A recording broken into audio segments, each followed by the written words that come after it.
Assalamualaikum warahmatullahi wabarakatuh. Waalaikumsalam warahmatullahi wabarakatuh. Yang saya hormati Bapak Ibu Guru SMA Negeri 2 Rejo, terima kasih atas kehadirannya sudah memenuhi undangan saya untuk melakukan pengimbasan aksi nyata modul tertib budaya positif tentang menyebarkan pemahaman dan pengalaman penerapan budaya positif. Sebelumnya, saya perkenalkan diri, nama saya Desita, calon guru penggerak angkatan 7 dari SMA Negeri 2 Gadirejo, Kabupaten Pringsewu. Selamat siang, salam sejahtera buat kita semua. Tadi pun. Ya, Bu. Baiklah. Selamat datang guru hebat. Mari belajar bersama, berkolaborasi, saling mendukung demi mewujudkan budaya positif di sekolah kita tercinta ini. Nah, sebelumnya pantun pembuka dulu ya Bapak Ibu ya.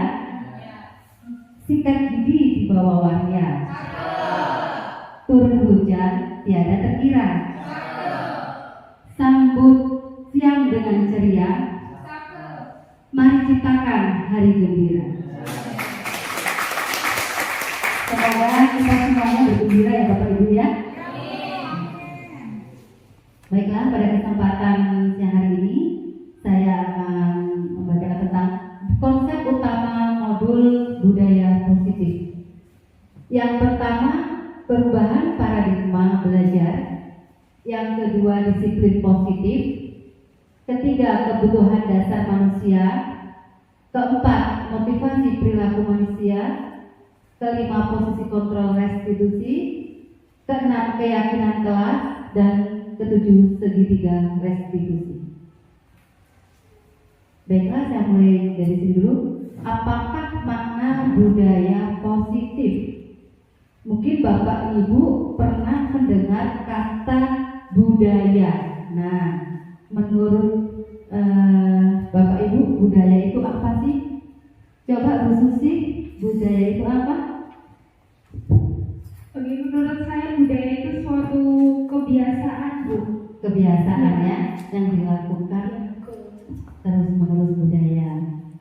Benar ya? Jadi salah satunya contohnya budaya itu adalah suatu kebiasaan. Kalau positif berarti sesuatu yang positif atau yang baik. Terima kasih. Nah, coba perhatikan. Jadi budaya positif adalah suatu kebiasaan yang bernilai positif.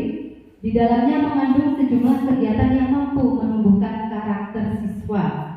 Nah, karakter siswa di sini adalah aspek-aspek atau kualitas seseorang siswa yang terdiri dari minat, sikap, motivasi belajar, gaya belajar, kemampuan berpikir, dan kemampuan awal yang dimiliki.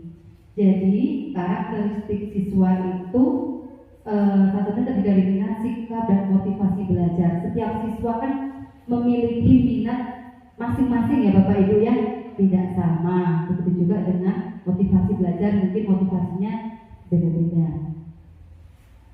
Baiklah, selanjutnya. Nah, yang pertama, perubahan paradigma belajar. Perubahan yang terjadi ketika cara berpikir yang biasa tentang atau melakukan sesuatu diganti dengan cara yang baru dan berbeda.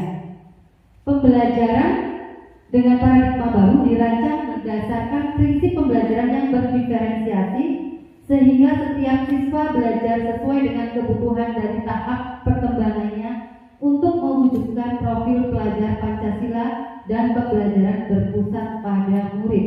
Nah, mungkin Bapak Ibu di sini sudah paham ya, profil pelajar Pancasila ada berapa Bapak Ibu? Ada berapa Bu Dia? Menurut Pancasila sendiri, Apa yang diketahui? Berkebinekaan global, gitu kan ya? Terus apa lagi? Bernalar kritis, ya? Mungkin Bu Dea agak lupa ya tadi ya. Jadi bergotong royong. Terus apa lagi coba Bu Sinta? Bergotong royong, bernalar kritis, global, beriman dan bertakwa kepada Tuhan Yang Maha Esa. Apa? Mandiri ya. Jadi ini berarti ada 6 ya Bapak Ibu ya. Ada 6. Yang pertama, beriman bertakwa kepada Tuhan Yang Maha Esa dan berakhlak mulia. Jadi kita sebagai siswa harus memiliki harus mewujudkan program belajar Pancasila ini menjadi karakter siswa, gitu ya. Jadi di sini dan pembelajaran berpusat pada murid. Yang kita lakukan selama ini Bapak Ibu, kita kan sering mengajar itu kita sebagai pusat pembelajaran ya. Tapi kita mulai sekarang harus mengubah itu. Jadi pembelajaran berpusat pada murid atau pada siswa. Contohnya seperti apa kalau berpusat pada siswa? Yang mandiri tadi ya, misalkan. Jadi tidak melulu guru menjelaskan terus, tapi diberikan kesempatan kepada siswa. Misalkan observasi. Nah, mungkin Bapak Ibu pernah ya mengajar mungkin observasi, misalkan di luar kelas diminta siswa untuk melakukan observasi. Contoh kalau saya kan guru bahasa Indonesia ya Bapak Ibu ya. Jadi saya meminta siswa melakukan observasi misalkan tentang tumbuh-tumbuhan. Mereka kan keluar kelas mengobservasi tumbuhan itu apa namanya? Oh, tumbuhan pohon kelapa misalkan. Pohon kelapa itu ada apa saja sih? Daun, batang, buah dan lain-lain. Mereka mendata atau identifikasi itu pohon apa saja, terdiri apa saja. Nanti mereka jelaskan dan nanti mereka mempresentasikan. Jadi mereka mencari sendiri, menemukan dan presentasikan. Guru di sini hanya sebagai fasilitator. Nah, itu contohnya pembelajaran berpusat pada murid ya Bapak Ibu ya. Jadi kita harus mulai membiasakan itu pada siswa kita agar mereka bernalar kritis yang mulai mandiri, bergotong royong bersama. Jadi bekerja sama juga merupakan salah satu budaya profil belajar Pancasila. Nah, selanjutnya tentang disiplin positif. Disiplin. Nah, disiplin kalian Bapak Ibu mungkin sering melaksanakan itu ya terhadap anak didiknya. Kalau disiplin yang Ibu terapkan kira-kira di kelas ya terutama ya, agar siswanya bagaimana? Coba Bu Wibi, siswanya biar disiplin apa contohnya? Agar siswa disiplin dalam kelas, yaitu mentaati peraturan yang ada di dalam kelas seperti piket kelas atau jujur kepada teman, saling menghargai. Oh ya, boleh. Jadi salah satu disiplin positif di kelas seperti tadi ya yang disampaikan Bu Wibi tadi ya. Jadi jujur, melaksanakan piket kelas, gitu kan, itu salah satunya contoh. Jadi salah satu bentuk budaya positif yang dikembangkan di sekolah adalah menerapkan disiplin positif. Menerapkan disiplin positif dapat meningkatkan kesadaran siswa dalam membentuk karakter positif. Disiplin positif mengacu kepada bagaimana seorang guru membimbing muridnya dalam menumbuhkan disiplin diri karena motivasi internal untuk mewujudkan murid yang merdeka. Hal ini selaras dengan pernyataan Ki Hajar Dewantara bahwa murid yang merdeka memerlukan kedisiplinan diri. Jadi disiplin positif itu dimulai dari diri sendiri Bapak Ibu ya. Jadi kita mulai dari diri kita sendiri, khususnya pada siswa. Mereka sadar, mereka punya tanggung jawab. Contohnya tadi mentaati tata tertib kelas atau peraturan sekolah itu semua, tapi kita mulai dari diri kita. Seperti tadi ya sudah kita dengarkan pada saat kegiatan apel gitu kan, bahwasanya setiap kita apel pramuka harus memakai atribut pramuka. Itu dimulai dari diri kita sendiri ya. Jadi dari hal yang kecil, dari atribut, kemudian piket kelas, kemudian tugas siswa, tugas mandiri. Jadi itu merupakan salah satu contoh disiplin positif atau budaya positif. Nah itu mungkin ini contohnya di sini nih, melaksanakan upacara bendera ini di sekolah ya. Dari sini kita bisa melatih siswa disiplin apa? Kalau upacara kan harus tegak ya, tegak. Diri kita sendiri, kita nggak perlu mengatur orang lain ya, atau mengajar kita dari kita siap otomatis kalau masing-masing disiplin diri sendiri semuanya akan tertib dan rapi, ya. Jadi itu contohnya. Mungkin selain apa di upacara bendera, mungkin ada yang lain. Kira-kira budaya positif yang ada di sekolah, Bapak Ibu, kira-kira ada? Silakan Bu Muda. Budaya positif di sekolah kita singkat biasanya 5S: salam, sapa, senyum, sopan, dan santun, dan mampu mengaji setiap pagi. Oh, itu salah satu contohnya ya. Ada lagi kira-kira? Ada lagi? Oh, Pak Adam, ada Pak? Ya, budaya positif di sekolah kita kebetulan sudah kita terapkan ya di sekolah kita, yaitu Jumat Matrix itu. Ya. Karena setiap minggu di hari Jumat kita selalu melakukan kegiatan-kegiatan positif. Seperti Jumat religi tadi ya, sama? religi, dan contohnya di Jumat kedua kita selalu mengadakan Jumat apel itu. Jadi Iya. ketiga kita selalu mengadakan Jumat sehat. Oh ya, benar sekali ya. Jadi itu salah satu contoh budaya positif yang sudah kita terapkan di sekolah. Ternyata di sekolah kita sudah menerapkan itu ya Bapak Ibu. Jadi setiap minggu kita melaksanakan budaya positif, bahwasanya siswa melaksanakan apel pramuka, Jumat sehat, Jumat religi, ya itu salah satu contohnya. Baiklah. Nah, kemudian ada yang ketiga itu kebutuhan dasar manusia. Untuk membangun budaya sekolah yang positif dengan lingkungan yang aman dan mendukung murid untuk menjadi pribadi yang berdaya saing, seimbang dan bahagia, salah satu upaya yang dapat dilakukan oleh guru adalah memahami kebutuhan dasar yang mendasari perilaku murid. Ketika kebutuhan dasar telah terpenuhi secara memadai, maka murid akan tumbuh dengan seimbang dan bahagia. Jadi untuk membangun budaya positif, kita harus mengetahui dulu kebutuhan dasar manusia, ya. Jadi jika kebutuhan dasar ini terpenuhi, maka budaya positif itu akan terwujud di sekolah kita, ya, dan di kelas. Nah, kebutuhan dasar manusia itu ada 5, Bapak Ibu. Yang pertama, bertahan hidup. Yang kedua, kasih sayang dan rasa diterima. Ketiga, kebebasan. Keempat, kesenangan. Dan kelima, penguasaan. Nah, bertahan hidup ini bersifat fisiologis Bapak Ibu. Contohnya butuhnya kesehatan, makan, dan rasa aman. Misalnya, jadi kita secara fisik harus terpenuhi rasa aman, makan, tempat tinggal, gitu ya Bapak Ibu ya. Kemudian kasih sayang dan rasa diterima menjadi bagian yang tergabung dan diterima orang lain dalam kelompoknya. Jadi siswa harus memenuhi kasih sayang dan rasa diterima. Terkadang kan mungkin siswa ada yang memang tidak diterima di kelompoknya ya, minder, kalian sampingan teman, itu lah. Jadi kebutuhan dasar itu harus dipenuhi.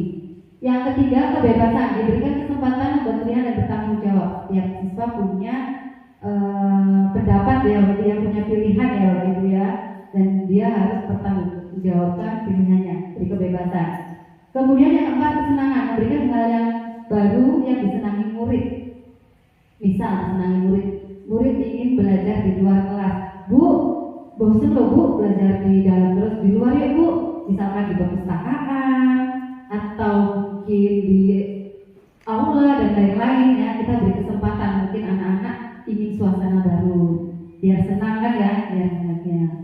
Penguasaan, memiliki kebutuhan untuk merasa kompeten menjadi terampil dan diakui pencapaiannya. Setiap siswa mempunyai kompetensi ya dan keterampilan yang berbeda-beda dalam penguasaannya. Nah ini contohnya Bapak Ibu. Ibu Desi, guru kelas 12 IPA 1 di SMA Negeri 2 Gadingrejo, sedang bingung menghadapi ulang salah satu murid di kelasnya Aliando. Ini kayak artis ya Bapak Ibu, Aliando ya. Beberapa anak telah datang dan mengeluhkan Aliando yang seringkali meminta bekal makan siang mereka dengan paksa. Jika Anda menghadapi situasi seperti ini, Ibu Desi, apa yang akan Anda lakukan? Menurut Anda kira-kira apa alasan Aliando melakukan itu? Nah, ini berhubungan dengan 5 kebutuhan dasar tadi, Bapak Ibu. Nah, coba perhatikan. Dalam konteks penerapan disiplin positif, Ibu Desi sebaiknya mencari tahu alasan Aliando melakukan tindakan tersebut agar mengetahui kebutuhan dasar mana yang sedang berusaha dipenuhi Aliando. Yang pertama, apabila Aliando menjawab karena ia lapar dan orang tuanya tidak membawakannya bekal makan siang, berarti ini merupakan kebutuhan apa yang dibutuhkan Aliando? Bertahan hidup, ya, karena dia lapar, ya. Jadi kebutuhan bertahan hidup. Yang kedua, apabila jawaban Aliando karena ia senang temannya jadi memperhatikan dia. Kan dengan dia melakukan itu kan jadi diperhatikan, ya. Kamu tuh ngambil punya aku loh, jangan kayak gitu. Nah, dia butuh diperhatikan. Berarti kebutuhan apa yang dibutuhkan Aliando di sini? Cinta dan kasih sayang ini bentuknya perhatian, ya. Perhatian, merasa diterima, gitu kan, ya. Kemudian, apabila jawaban Aliando adalah dia merasa hebat karena temannya jadi takut dan menuruti keinginannya. Kan dengan diminta itu dia merasa takut, ya. Merasa hebat, temannya akhirnya memberikan makanannya. Jadi dia merasa kebutuhan apa yang dibutuhkan? Penguasaan, atau dia ingin merasa diakui, ya. Kok dia mampu, dia penguasa itu, saya hebat di sini. Dia butuh pengakuan atau penguasaan dirinya. Kemudian apabila jawaban Aliando karena dia merasa bosan dengan bekal yang dibawakan ibunya karena selalu membawakan bekal yang sama. Kebutuhan apa yang diharapkan atau yang harus dimiliki Aliando? Kebebasan, kebutuhan akan pilihan, bosan, makanya minta punya temennya yang beda. Mungkin ibunya tiap hari ngirimnya genjer terus, ya, atau tempe, tahu, bosan pula, ya. Akhirnya lihat punya temennya telur, ayam, ya, jadinya kepingin. Contohnya begitu, ya. Nah, apabila jawaban Aliando adalah karena iseng saja dan dia menikmati ekspresi wajah temannya yang kesal karena diambil makanannya, kebutuhan kesenangan, ya. Jadi di sini dia butuh iseng, ya, seneng lah, ya, buat temennya marah, seperti itu, karena kesel, ya, dia seneng, suka iseng, seperti itu. Jadi itu contoh 5 kebutuhan dasar manusia yang harus dipenuhi. Jika kelima kebutuhan dasar tersebut terpenuhi, ya, maka anak itu akan merasa nyaman dan bahagia, bisa diterima, ya Bapak Ibu, ya. Jadi kita harus memahami dulu. Jadi setiap hari kita harus memahami masing-masing siswa karena kebutuhan dasarnya berbeda-beda. Mungkin sebagian sudah terpenuhi, yang tidak, dan kita harus mengerti dan harus tahu apa yang dibutuhkan oleh anak-anak kita. Nah, ini berhubungan dengan perilaku manusia, ya. Jadi tadi kebutuhan dasar itu harus terpenuhi, dan itu berhubungan dengan motivasi perilaku manusia. Coba perhatikan, motivasi merupakan dorongan yang timbul pada diri seseorang secara sadar atau tidak sadar untuk melakukan suatu tindakan dengan tujuan tertentu.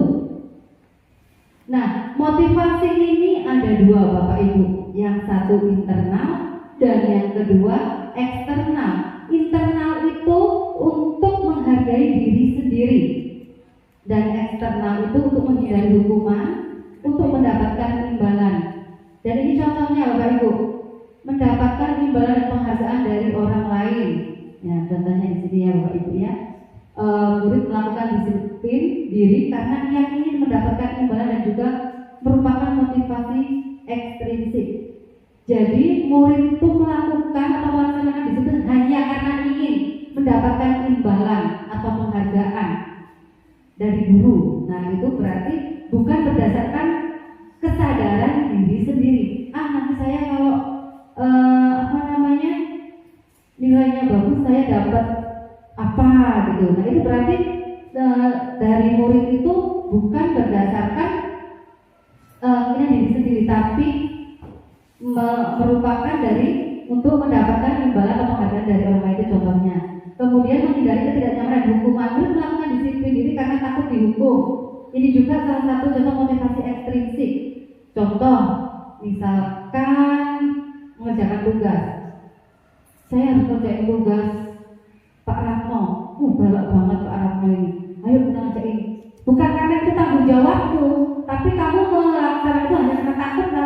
dihukum, dimarah gitu ya. Nah itu juga salah satu motivasi ekstrinsik. Nah kemudian menghargai nilai-nilai kebajikan diri sendiri. Nah ini yang untuk motivasi internal harus melakukan disiplin diri karena ia sadar akan nilai kebajikan dirinya. Hal ini merupakan motivasi intrinsik. Jadi kalian Bapak Ibu, anak-anak kita itu melakukan disiplin itu berdasarkan kesadaran diri. Jadi dia bukan tujuannya untuk mendapatkan imbalan ataupun menghindari hukuman, tapi memang mereka sadar bahwasanya itu memang tanggung jawab mereka atau tanggung jawab anak didik kita. Jadi memang sekolah harus tidak terlambat, harus mengerjakan tugas tepat waktu dan lain-lain, itu memang berdasarkan kesadaran diri sendiri. Seperti ya Bapak Ibu. Nah itu berhubungan dengan 5 posisi kontrol restitusi. Nah jadi kita sebagai guru memiliki 5 posisi kontrol. Di sini ada penghukum, pembuat rasa bersalah, teman, pemantau, dan manajer. Nah di sini sebagai penghukum. Nah Bapak Ibu guru perhatikan, jadi seorang penghukum bisa menggunakan sumber fisik maupun verbal.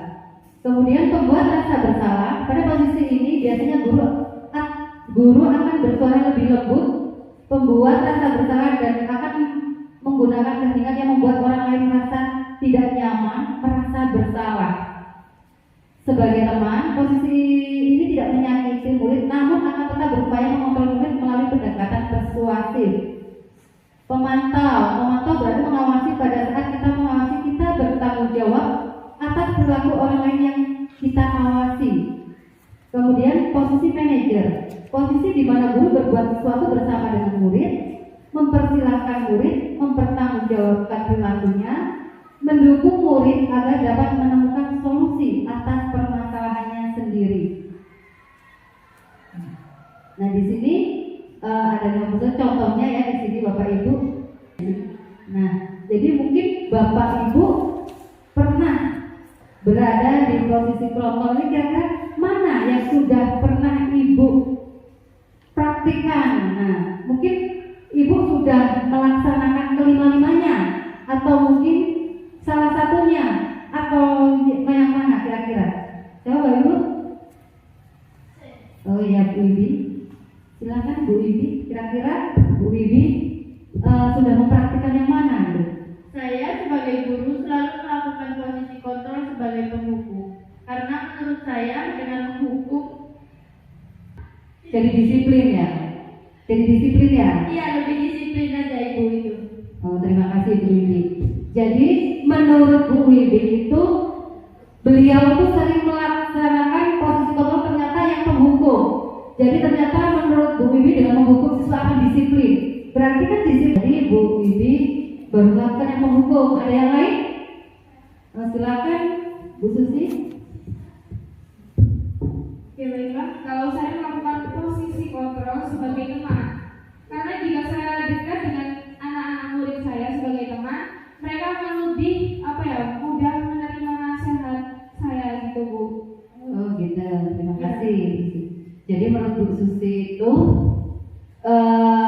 beliau memilih sebagai teman posisinya, seringnya dengan begitu anak mungkin akan lebih mudah dihargai, dinasehati gitu ya Bapak Ibu ya. Ada lagi? Nah mungkin Bapak Ibu semua sudah melaksanakan yang pasti penghukum ya Bapak Ibu ya, yang sering dilakukan sebelumnya kita sebagai guru melaksanakan posisi kontrol sebagai penghukum, mungkin teman ya, dan pembuat rasa bersalah. Seringlah tanpa kita sadari. Misalkan gini, wah Ariando, Ibu udah dari Jakarta, dari Bandar Lampung jauh-jauh sini, Ibu berangkat jam 5 pagi. Ibu tidak terlambat. Kamu yang rumahnya di sini Gadingrejo, nyampe sini jam 8. Maksudnya gimana? Kamu gak kasihan sama Ibu? Jauh-jauh Ibu dari Bandar Lampung mau ngajar, kamunya gak ada. Nah dengan begitu mungkin kayak Aliando merasa bersalah ya. Ibunya udah jauh-jauh kok sayanya berangkat siang, ya mungkin kesiangan gitu ya Ibu ya. Nah itu contoh membuat rasa bersalah. Nah berarti di antara kelima posisi kontrol ini kira-kira menurut Bapak Ibu yang ideal sebagai seorang guru apa? Apa Bapak Ibu? Bapak-bapak, Pak Reno kira-kira menurut Pak Reno yang mana yang ideal? Baik, menurut saya yang paling ideal itu adalah dari seorang manajer. Manajer ya. Karena Pak Reno Kita bisa mengarahkan anak-anak untuk dapat beradaptasi dan juga berintrospeksi diri pada apa yang telah mereka buat, untuk menyadari kesalahan mereka sendiri dan kedepannya agar tidak mengulanginya lagi. ya, terima kasih Pak Reno. Ya benar ya Bapak Ibu ya. Jadi kita sebagai guru yang ideal adalah berada di posisi kontrol manager ya Bapak Ibu ya. Jadi mungkin Bapak Ibu yang saat ini belum melaksanakan atau menerapkan itu, kita mulai ya Bapak Ibu ya. Mulai dari sekarang kita terapkan itu kepada anak-anak kita. Dan dikurangi Bu Wibi ya, jangan menghukum terus Bu Wibi. Ya nanti kalau dihukum terus anak-anak itu cuma apa ya? Nanti malah sebel sama Bu Wibi. Gitu kan ya? Jadi anak-anak nanti malah kesel, marah. Bukan dia disiplin karena memang kesadaran dirinya, tapi karena kesel sama Bu Wibi. Nanti kalau saya nggak terlambat Bu Wibi marah-marah, tahu sendiri galak banget. Nah, gitu kan ya. Nah, mungkin itu perlu kita mulai dari sekarang ya, kita hindarkan Bapak Ibu dulu ya. Jadi kita berada di posisi manajer. Dan kita juga perlu kan ya, agar anak itu mengerti, menyadari kesalahannya tanpa harus dihukum ya, tanpa harus dihukum. Jadi tanpa harus membuat dia merasa bersalah, tapi mereka benar-benar menyadari bahwa perbuatannya itu tidak baik untuk dilakukan. Baiklah Bapak Ibu, kita lanjutkan. Nah ini contoh penerapan 5 posisi kontrol tadi. Contoh kasus murid membuang sampah sembarangan. Nah contohnya Bapak Ibu, patuhi aturan sekolah lalu kamu bersihkan seluruh kelas. Ini sebagai penghukum ya. Kemudian membuat rasa bersalah. Sudah berapa kali ibu beritahu kamu, tapi kamu selalu mengulanginya lagi. Ibu kecewa sama kamu. Kemudian yang ketiga, sebagai teman, jangan membuang sampah sembarangan lagi ya. Kali ini ibu maafkan, tapi besok jangan terulang lagi ya. Sebagai pemantau, kamu sudah melanggar. Apa peraturan yang kamu langgar dan konsekuensinya? Sebagai manajer, apakah kamu tahu kesalahanmu? Bagaimana kamu akan memperbaiki kesalahanmu? Tanyakan kepada anak. Nanti anak akan mengerti dan bisa menjawab kalau melakukan kesalahan apa yang harus mereka lakukan. Nah itu contohnya. Nah ini berhubungan dengan keyakinan kelas Bapak Ibu. Jadi dari disiplin positif tadi, budaya positif yang sudah kita pelajari bersama, ini ada hubungannya dengan keyakinan kelas. Mengapa keyakinan kelas bukan peraturan? Peraturan merupakan tatanan yang berasal dari luar diri individu, sedangkan keyakinan mengacu dari dalam diri individu tersebut. Kepercayaan apa yang sungguh-sungguh dipegang dan nilai-nilai apa yang diyakini? Keyakinan kelas dapat menentukan motivasi intrinsik. Nah, ini bagaimana pembentukan keyakinan kelas? Yang pertama lebih abstrak dari peraturan, kedua sedikit saja biar mudah diingat. Jadi membuat keyakinan kelas itu jangan banyak-banyak Bapak Ibu ya. Kemudian sesuaikan dengan kondisi kelas atau sekolah agar mudah diterapkan. Jadi kita menyesuaikan dengan kelas, jangan mengada-ngada di kelas kita tidak ada, kita membuat keyakinan kelas yang tidak ada. Jadi disesuaikan dengan lingkungan kelas kita. Kemudian dibuat dalam bentuk positif. Semua kelas atau sekolah dilibatkan saat membuat. Jadi agar terwujud budaya positif di kelas dan di sekolah kita libatkan seluruhnya, seluruh kelas atau sekolah yang ada di lingkungan. Contoh, semua kelas. Nah, kelas kita kan banyak ya Bapak Ibu, ada 20 kelas. Jangan cuma satu kelas atau kelas saja, tapi semua kelas kita libatkan untuk membuatnya. Jadi semua siswa akan menerapkan keyakinan kelas tersebut sehingga terwujud budaya positif ya. Dan setiap kelas masing-masing punya cara sendiri atau punya pendapat masing-masing sesuai dengan kelasnya masing-masing.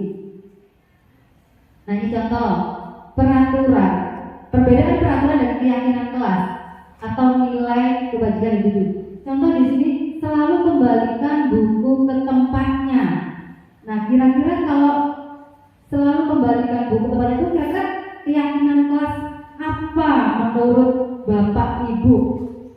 Silakan. Oh ya silakan Bu Nadia. Itu tanggung jawab, Bu. Tanggung jawab. Jadi selalu kembalikan buku ke tempatnya itu merupakan tanggung jawab ya Bu. Kemudian kalau dilarang mengganggu orang lain Bu? Kalau itu menghormati orang lain dan diri sendiri. Menghormati orang lain dan diri sendiri. Ya benar ya. Jadi dalam bentuk keyakinan kelas kalau selalu kembalikan buku ke tempatnya tanggung jawab, dilarang mengganggu orang lain, menghormati diri sendiri. Itu menurut Bu Nadia ya. Nah kemudian hadir di sekolah 15 menit sebelum pembelajaran dimulai. Kira-kira apa? Bu Sinta, kira-kira apa? Hadir di sekolah 15 menit sebelum pembelajaran dimulai. Menghargai orang lain, juga disiplin. Disiplin, ya disiplin. Kemudian dilarang melakukan kekerasan. Apa kalau dilarang melakukan kekerasan? Keamanan. Kalau dilarang menggunakan narkoba? Kesehatan. Kemudian bergantian atau menunggu giliran? Menghormati orang lain. Kesabaran. Gunakan masker? Keselamatan, kesehatan. Jangan berlari di kelas atau koridor. Keamanan. Coba kita lihat jawabannya. Nah, benar ya. Berarti Bapak Ibu pintar-pintar di sini, paham ya Bapak Ibu ya. Oh iya, guru SMA Negeri 2 Gading-Rejo memang hebat-hebat, pintar-pintar ya. Jadi tadi selalu kembalikan buku ke tempatnya merupakan tanggung jawab. Dilarang mengganggu orang lain, menghormati orang lain. Hadir di sekolah 15 menit sebelum pembelajaran. Jadi menghormati orang lain yang pada tujuan pembelajaran. Menghormati orang lain di sini berarti teman-teman dan guru ya. Kita tidak telat. Dilarang melakukan kekerasan, keselamatan atau hal lain. Dilarang menggunakan narkoba, kesehatan. Bergantian atau menunggu giliran, menghormati orang lain atau kesabaran, harus sabar ya Bapak Ibu ya. Menggunakan masker merupakan keselamatan, juga merupakan kesehatan.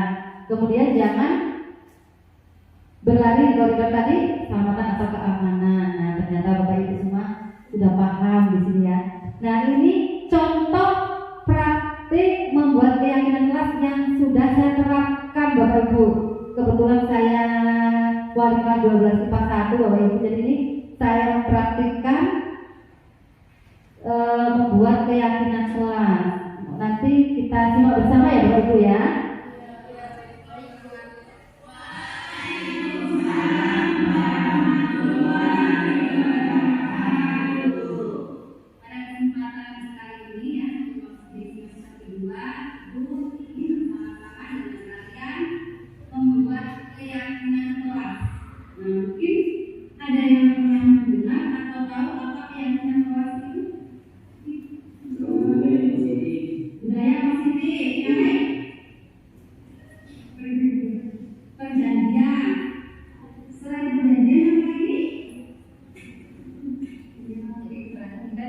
Nanti Bapak Ibu kalau ada yang belum membuat bisa mencontoh praktiknya ya Bapak Ibu ya. Kita perhatikan dulu membuat keyakinan kelas.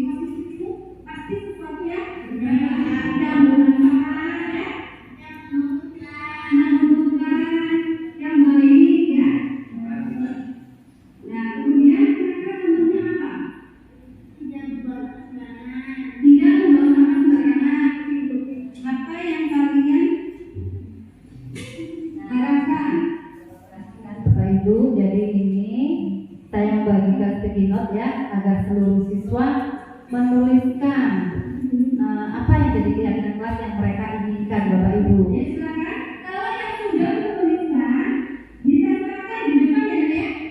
Silakan ditempelkan. Jadi setiap siswa mempunyai pendapatnya masing-masing atau keinginannya masing-masing ya, Ibu. Boleh satu, boleh lebih tulisnya ya. Sudah? Nah ini setelah selesai mereka menempelkan, Bapak Ibu ya. Langsung mengikuti langkahnya. Orang yang sudah silakan duduk. Ya, saya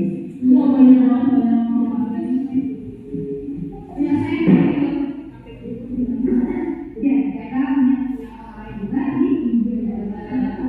Kemudian menghargai Jadi dari banyak ya. keinginan siswa kan ada 32 yang kita simpulkan yang paling banyak apa, jadi kita buat di situ ya. Itu salah satu siswa menuliskan kesimpulannya dari beberapa pendapat siswa. Ya, menjaga kebersihan kelas. Setiap saat inilah menjadi kesepakatan yang sudah kalian tentukan bersama. Jadi kalau sudah ditentukan bersama harus dilaksanakan bersama-sama tanpa paksaan yang lain. Karena ini kalian tentukan bersama-sama. Nggak sepakat dengan kesepakatan ini, keyakinannya kalian laksanakan di kelas kan begitu ya. Jadi untuk kedepannya mulai hari ini dan seterusnya inilah yang akan kalian lakukan ya. Kalian lakukan dengan bertanggung jawab tanpa paksaan ya. Nah ini adalah contohnya ya Bapak Ibu ya. Jadi sudah kita lihat bersama di sini contohnya praktikan membuat keyakinan kelas. Nah ini dokumentasinya atau gambarnya Bapak Ibu. Nah mungkin dari yang sudah saya contohkan di sini praktik membuat keyakinan kelas, apa Bapak Ibu di sini ada yang sudah pernah membuat? Sudah? Silakan Bu. Pendapatnya gimana Bu? Baik, kebetulan saya wali kelas 12 4, saya sudah membuat keyakinan kelas Bu. Dan anak-anak merasa bertanggung jawab dan keyakinan kelas yang kami buat secara berdiskusi dan disepakati bersama. Karena adanya keyakinan kelas itu, mereka menyadari pentingnya kedisiplinan dan budaya positif. Terima kasih. Terima kasih Bu. Oh, jadi kelas Ibu sudah ya Bu ya? Bagus. Ada yang belum membuat? Silakan Bu. Saya belum membuat keyakinan kelas itu. Tapi setelah mendapatkan pengetahuan dan pengalaman dari ini, besok saya akan membuat keyakinan kelas di kelas saya. Baik, terima kasih Bu. Jadi Bu Sinta ini belum melaksanakan atau membuat keyakinan kelas. Tapi besok melaksanakan ya Bu ya. Mungkin Bapak Ibu yang lain juga dengan melihat contoh yang saya praktekkan tadi, bagi yang belum membuat besok dibuat ya Bapak Ibu ya. Biar budaya positif atau disiplin ini terwujud di kelas kita masing-masing. Dari contoh ini paham ya Bapak Ibu ya cara membuatnya ya. Jadi tadi cukup lama videonya. Nah jadi seperti itu Bapak Ibu. Baiklah kita lanjut. Konsep disiplin pendekatan restitusi. Sebuah cara menerapkan disiplin positif pada murid. Nah pengertian restitusi. Proses menciptakan kondisi bagi murid untuk memperbaiki kesalahan mereka sehingga mereka bisa kembali pada kelompok mereka dengan karakter yang lebih kuat. Nah, ciri-cirinya satu yaitu bukan menebus kesalahan, ya. Kedua, memperbaiki hubungan. Yang ketiga, tawaran bukan paksaan. Keempat, menuntut untuk melihat ke dalam diri. Kelima, mencari kebutuhan dasar yang mendasari tindakan dan selanjutnya menguatkan dan fokus dengan solusi. Jadi ciri-ciri restitusi itu bukan tawaran bukan paksaan. Jadi kita tidak boleh memaksa ya di sini ya, bukan menebus kesalahan di sini ya. Kemudian mencari kebutuhan dasar yang mendasari tindakan. Jadi tadi kan sudah dijelaskan ya di awal ya Bapak Ibu tentang kebutuhan dasar manusia. Ada berapa tadi Bapak Ibu? Ada 5 ya Bapak Ibu ya. Jadi itu kita harus mencari kebutuhan dasar yang mendasari tindakan. Setiap siswa melakukan kesalahan itu pasti ada alasannya ya. Nah itu mendasari dari kebutuhan apa yang siswa tadi butuhkan. Contoh tadi Aliando ya Bapak Ibu ya, kebutuhannya ya tadi butuh karena dia lapar makanya dia ngambil makanan temannya, kan kebutuhan bertahan hidup. Nah contohnya begitu. Nah setiap siswa masing-masing mungkin punya kekurangan dalam arti tidak sepenuhnya terpenuhi kebutuhan dasarnya. Makanya kita harus paham ya Bapak Ibu ya. Jadi kita tidak langsung menyalahkan siswa, tapi kita perlu memahami apa kebutuhan dasar siswa sehingga melakukan kesalahan tersebut. Contohnya ya Bapak Ibu ya. Nah segitiga restitusi adalah proses menciptakan murid untuk memperbaiki kesalahan mereka sehingga mereka bisa kembali pada kelompok mereka dengan karakter yang lebih kuat. Jadi di sini siswa memperbaiki kesalahannya ya Bapak Ibu ya. Jadi memperbaiki kesalahannya sehingga mereka bisa kembali pada kelompok mereka dengan karakter yang lebih kuat. Nah ini langkah-langkahnya. Yang pertama menstabilkan identitas. Nah menstabilkan identitas ini setiap orang pasti pernah melakukan kesalahan. Nah jadi setiap siswa ini distabilkan dulu, bukan melakukan kesalahan ya. Jadi kita stabilkan dulu. Kita stabilkan dulu identitasnya, itu setiap orang pasti pernah melakukan kesalahan ini yang kita tanyakan Bapak Ibu ya pada siswa. Kamu bukan satu-satunya yang pernah melakukan ini. Jadi kita tidak menyalahkan siswa di sini Bapak Ibu.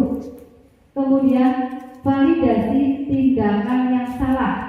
Nah, yang kedua artinya yaitu adakah cara yang lebih efektif untuk mendapatkan apa yang kamu butuhkan? Kamu tentu punya alasan mengapa melakukan itu. Jadi kita tanyakan dulu pada siswa kita, apa alasannya dia melakukan kesalahan tersebut, gitu ya Bapak Ibu ya. Kemudian keyakinan kelas apa yang telah kita sepakati. Nah kita tanyakan kepada siswa, keyakinan kelas apa yang sudah kita sepakati bersama. Nah kita ingatkan dengan kesalahan yang sudah dia lakukan. Nah ini ada contohnya Bapak Ibu. Nah, coba perhatikan di sini Bapak Ibu.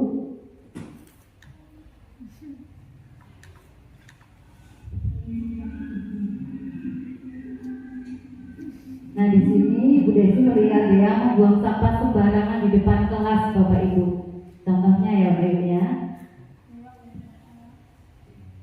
Padahal udah ada kotak sampah ya, tempat sampah, tapi dia masih membuang sampah sembarangan.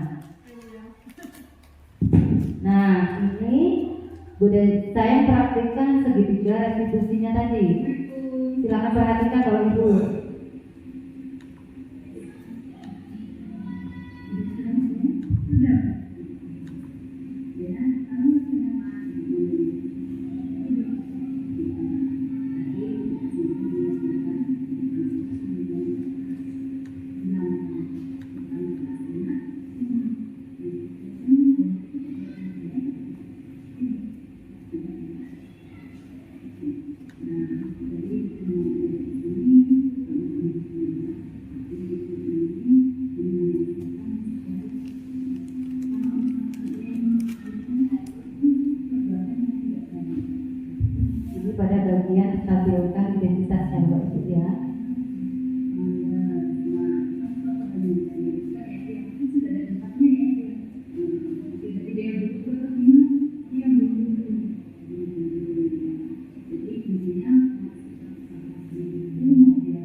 Nah itu tadi contoh bahkan segitiga diskusi yang saya laksanakan Bapak Ibu ya. Jadi contohnya tadi saya melihat Dea membuang sampah sembarangan. Nah saya panggil Dea, saya tanyakan ya kenapa dia melakukan hal itu ya, dan lain-lain. Tadi ada tiga diskusi tahapannya ya Bapak Ibu. Jadi ini bisa Bapak Ibu praktikkan ya. Jadi bisa Bapak Ibu praktikkan nanti kepada siswa Ibu. Pastikan setiap siswa mungkin ada salah satu ya Bapak Ibu mungkin melakukan kesalahan. Nah contohnya seperti itu. Mungkin Bapak Ibu melihat siswa Ibu misalkan datang terlambat. Nah gitu ya. Contohnya datang terlambat. Tadi membuang sampah sembarangan. Kira-kira contoh lain apa Bapak Ibu yang kira-kira pelanggaran siswa atau yang dilakukan siswa? Apa? Selain tadi datang terlambat. Jadi pelanggaran siswa selain datang terlambat itu tidak mengerjakan tugas, kemudian tidak mengerjakan tiket kelas. Ya benar. Jadi salah satunya tidak mengerjakan tugas ya Bu ya. Nah itu juga bisa kita lakukan sebagai guru, yaitu melaksanakan segitiga restitusi. Kita tanyakan pada siswa tersebut, termasuk piket kelas itu kan tanggung jawab siswa ya. Walaupun itu piket itu dilaksanakan bersama, tapi kan itu tanggung jawab kita pribadi. Jadi kalau siswa tidak melaksanakan itu kan mengganggu temannya ya. Nah jadi sebagai guru, agar budaya positif itu tercipta di kelas, ya kita laksanakan segitiga restitusi ini pada siswa, agar siswa-siswa kita itu menyadari bahwa budaya positif atau disiplin positif itu harus dilaksanakan, karena itu berdasarkan tadi keyakinan kelas. Kita kan sudah menyusun keyakinan kelas. Nah itu perlu kita tanyakan ke siswa. Dia akan mengingatnya. Jika tidak mengingatnya, kita ingatkan keyakinan kelas apa yang sudah dibuat di kelasmu. Nah, makanya tadi saya minta pada Bapak Ibu membuatnya jangan banyak-banyak, sedikit saja tapi mudah diingat, gitu ya Bapak Ibu ya. Jadi itu merupakan kesepakatan kelas, ya keyakinan kelas itu merupakan kesepakatan kelas yang dibuat atau disepakati bersama oleh siswa. Jadi di sini semua siswa melaksanakannya dengan penuh tanggung jawab, tanpa paksaan. Ya tadi kan sudah dilihat ya Bapak Ibu contohnya ya, bahwasanya semua siswa mempunyai keinginan membuat keyakinan kelas seperti apa, dan tadi sudah disimpulkan beberapa keyakinan kelas berdasarkan kesepakatan bersama kalian. Jadi anak-anak perlu diajari mulai dari sekarang untuk membuat keyakinan kelas. Yang sudah, alhamdulillah ya Bu ya, tadi ada yang sudah buat, tapi yang belum, tolong mungkin mulai besok dibuat ya Bapak Ibu ya, agar murid-murid kita semuanya melaksanakan disiplin positif atau budaya positif di kelas atau di sekolah kita ya Bapak Ibu ya. Kayaknya kok Bapak Ibu pada ngantuk ya, lemes ya Bapak Ibu ya. Gak olahraga tadi bagi Bapak Ibu? Olahraga nggak tadi bagi Bapak Ibu? Belum ya? Waduh, karena perlu olahraga ini. Yuk kita tangan-tangan dulu biar kita nggak kesemutan gitu ya Bapak Ibu. Yuk. Dari ya relax. Ya biar perlu olahraga Bu ya Bapak Ibu. Jadi kalau pagi itu sebelum sekolah itu olahraga lah, biar nggak. Nah ini 1, 2, 3, 4, 5, 6, 7, 8 ganti. Kakaknya Bapak Ibu. Dihitung. Nah belakang.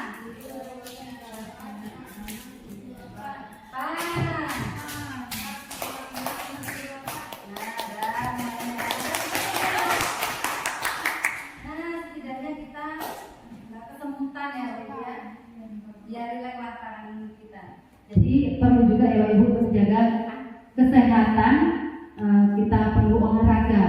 Jadi nggak di kelas ngajar ngantuk ya, gurunya ngantuk ya Ibu ya. Jadi kita perlu olahraga supaya kita sehat ya, supaya kita bisa melaksanakan tugas kita dengan baik. Sudah lumayan ya Ibu ya.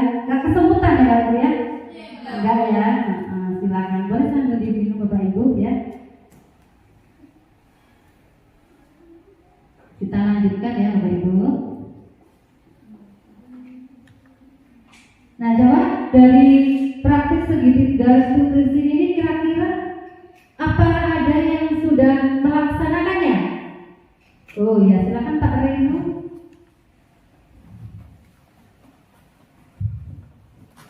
Baik, saya ternyata sudah menerapkan sistem tersebut, tapi saya baru tahu bahwa itu adalah segitiga restitusi. Jadi saya panggil murid-murid yang telat, saya tanyakan kepada mereka alasan kenapa mereka bisa telat. Kemudian saya ingatkan kembali tentang konsekuensi yang mereka dapat jika mereka telat, dan agar kedepannya dapat lebih introspeksi diri untuk tidak mengulangi perbuatannya. Ya, terima kasih. Siswa terlambat, apa yang dilakukan Pak Deki? Marah-marah balik, hukum ya?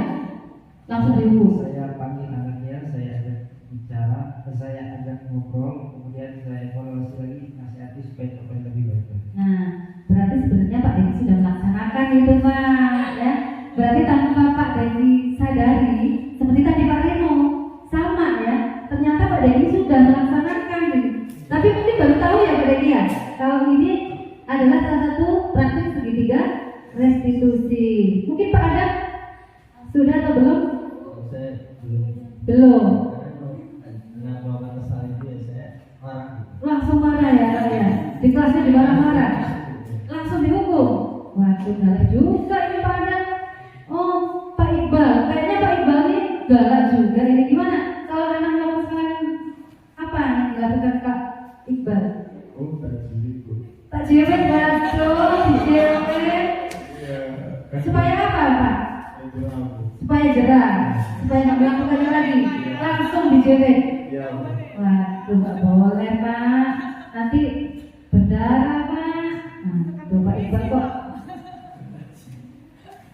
Kalau Bu Muda kira-kira? Sudah Bu.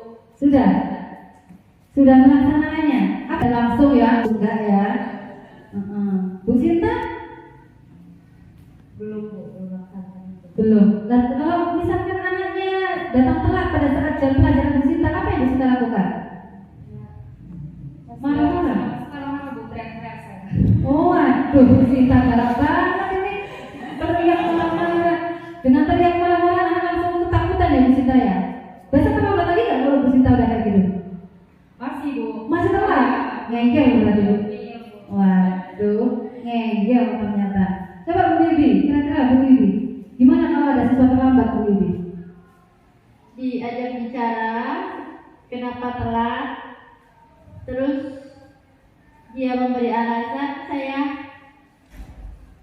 memberi solusi biar agar tidak telat lagi gitu Bu. Contohnya Mbak, sebenarnya Bapak Ibu di sini mayoritas sudah melaksanakan itu ya Bapak Ibu ya, tanpa kita sadari dan mungkin baru ini tahu ya Bapak Ibu ya.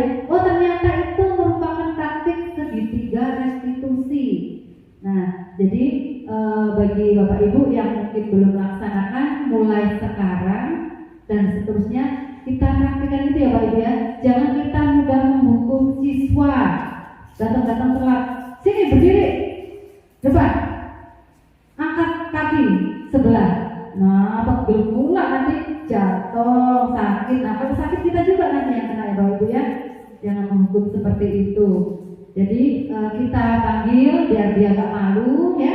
Kita panggil anaknya ke ruangan kita ajak ngobrol ya. Seperti tadi ya yang sudah saya praktikkan. Jadi buat Bapak Ibu yang belum praktikkan, nanti silahkan mempraktikkan di kelas Bapak Ibu agar siswa kita itu menyadari pentingnya budaya positif di sekolah atau di kelas. Nah ternyata sebenarnya budaya positif di sekolah atau di kelas kita sudah banyak yang kita terapkan ya Bapak Ibu ya. Sudah banyak ternyata ya Bapak Ibu ya. Mungkin adalah yang mungkin nggak konsisten ya Bapak Ibu ya, namanya belum adanya keyakinan kelas tadi Bapak Ibu, mungkin dari situ. Jadi kalau misalkan keyakinan kelas itu sudah diterapkan atau sudah dibuat di kelas kita semuanya, semua siswa itu akan melaksanakannya. Jadi tanpa kita harus marah-marah, panggil aja, ingatkan saja kepada siswa. Masih ingat dengan keyakinan kelas yang kita sepakati bersama, dia akan mengingat. Makanya tadi jangan banyak-banyak disiplin. Nah, kamu tidak mengerjakan tugas. Perlu diingatkan saja, jadi dia biar menyadari, jangan dimarah-marah. Karena dengan marah tidak membuat anak itu sadar ternyata Bapak Ibu ya, yang ada kesel, nanti takut ya, nanti malah nggak sekolah bolos. Nah itu yang kita khawatirkan. Ya, jadi kita sebagai guru juga harus memahami kebutuhan dasarnya tadi ya Bapak Ibu, makanya kita memang harus mengetahui atau memahaminya agar siswa juga dapat belajar dengan baik. Bapak Ibu guru juga dapat mengajar dengan senang, dengan baik. Anak juga merasa senang, bebas, bahagia. Dan tadi pembelajaran berpusat pada murid itu sangat penting ya Bapak Ibu ya. Jadi itu termasuk salah satu untuk memenuhi kebutuhan dasar mereka. Karena kita punya sifat atau rasa bosan, ya gitu-gitu aja, bosan siswa ya Bu ya. Nah jadi kita kasih kesempatan siswa mungkin ingin belajar di perpustakaan, terus kemudian di ruang belajar yang lain, di lab atau apa, ya. Jadi kita harus memahami itu. Jadi biar dengan pembelajaran yang bermacam-macam berbeda-beda, anak merasa kreatif juga, merasa senang dan berpengalaman. Oh ternyata enak loh belajar di perpus ini seperti ini, belajar di lab seperti ini dan lain-lain. Jadi kita sebagai guru sebagai fasilitator ya, memenuhi kebutuhan siswa agar siswa dapat belajar dengan baik. Sudah paham ya Bapak Ibu ya tentang budaya positif ya yang harus kita terapkan di kelas atau di sekolah kita ya. Jadi Bapak Ibu yang belum melaksanakan atau membuat kegiatan kelas, tolong dibuat ya Bapak Ibu ya. Ya, jadi agar nanti semuanya bisa terlaksana budaya positif atau seperti di sekolah kita. Baiklah, selanjutnya, nah disitulah suatu kegiatan pembelajaran diperlukan suasana yang nyaman dan kondusif, yaitu dengan terbentuknya budaya positif yang ada di lingkungan kelas atau sekolah. Membentuk budaya positif diperlukan disiplin positif yang tidak menggunakan hukuman, ancaman, atau paksaan. Oleh karena itu diperlukan sebuah keyakinan kelas yang disepakati bersama yang dapat membentuk karakter siswa dari lingkungannya sendiri. Nah, jadi mulai sekarang Bapak Ibu kita hilangkan menggunakan hukuman, ancaman, atau paksaan kepada anak didik kita atau murid kita, karena memang itu tidak berakibat baik buat murid kita ya Bapak Ibu ya. Jadi kita perlu membuat keyakinan kelas agar anak-anak kita menyadari bahwasannya budaya positif dan disiplin itu sangat penting buat kita semuanya. Mungkin itu saja Bapak Ibu pengibaran saya berikan semuanya sudah terlapan, dan terima kasih pada Bapak Ibu yang sudah hadir untuk mengikuti kegiatan pembahasan ini.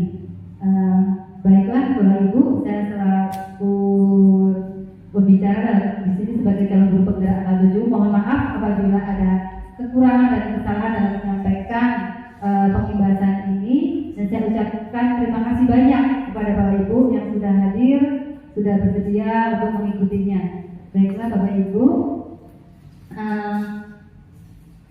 saya kasih pantun penutup Bapak Ibu. Dari Bekasi ke Pasar Baru, kita bertemu di rumah makan. Terima kasih untukmu guru, budi jasamu tak terlupakan. Terima kasih banyak ya Bapak Ibu ya. Semoga apa yang saya sampaikan di sini bermanfaat buat Bapak Ibu dan kita semuanya. Baiklah, saya tutup. Wabillahi taufiq wal hidayah. Wassalamualaikum warahmatullahi wabarakatuh.